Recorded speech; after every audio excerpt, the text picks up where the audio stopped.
फारूक अब्दुल्ला साहब हर स्टेट के कैपिटल में गई, मैं साथ था, क्योंकि उस वक्त भी ये अफवाहें फैलाई जा रही थी कि ये मुल्क को अलग तोड़ना चाहते हैं, स्टेट को अलग करना चाहते हैं। वो बात ही नहीं। हमने जब एक्सप्लेन किया पूरे मुल्क को और गवर्नमेंट ऑफ इंडिया को एक्सप्लेन किया, हमने कहा बताइए इस रिपोर्ट में क्या कोई बात ऐसी है जिससे ये मुल्क कमजोर हो सकता है, जिससे मुल्क टूट सकता है। एक प्रोविजन बताए और एक जगह बताए, एक लाइन अगर कोई हो जो इंटरनेशनल हो। कोई हमें तोड़ नहीं कर सका, किसी ने कोई पॉइंट आउट नहीं की कोई कमजोरी इसमें उस रिपोर्ट में। वो रिपोर्ट अब भी जिंदा है। ये अलग बात है कि उस वक्त बीजेपी गवर्नमेंट थी, उनको जब ये रिपोर्ट पेश की तो उन्होंने रिजेक्ट की डिस्कशन के बगैर। हैरानगी की बात है, जब वो रिपोर्ट मरकजी काबीना में गई डिस्कशन के लिए, डिस्कशन नहीं हुई, डिस्कशन के बगैर हम रिजेक्ट करते हैं। हालांकि मुझे कैसे पता है कि उस रात को जब दूसरे दिन ये ज़ेर बहस आने वाली थी कैबिनेट में, मुझे फोन आए।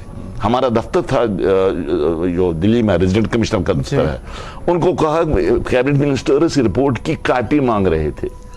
अच्छा 200 पेजेस की रिपोर्ट है, कॉपी उनके पास है नहीं, दूसरे दिन बहस करनी थी। आप मुझे बताइए कि कहाँ वो रिपोर्ट पढ़ते और फिर डिस्कस करते। डिस्कशन नहीं हुआ, माशावाए 2-3 लोग हमारे साथ ही वहां थे, उन्हीं के लोग थे कैबिनेट में जिन्होंने ऑब्जेक्शन की इतनी जल्दी हमें नहीं करना चाहिए। अब उनका नाम नहीं लेना चाहता हूँ, उस बेमज़गी जरा होती है। किन लोगों ने कहा था कि इतनी जल्द रिजेक्ट मत करो, लेकिन ओवरवेलमिंग मेजॉरिटी उस वक्त ही रिजेक्ट करो तो रिजेक्ट किया। लिहाजा हमारा केस ऑटोनॉमी का क्लियर है, it is not against the country. हम इस मुल्क का हिस्से हैं, हम मुल्क को कमजोर नहीं करना चाहते हैं, किसी भी सूरत में कमजोर नहीं करना चाहते। लिहाजा इस पर ये हमें इस बात पर पूरा यकीन है कि ऑटोनॉमी रेस्टोर होगी और 370 फिर बहाल होगा।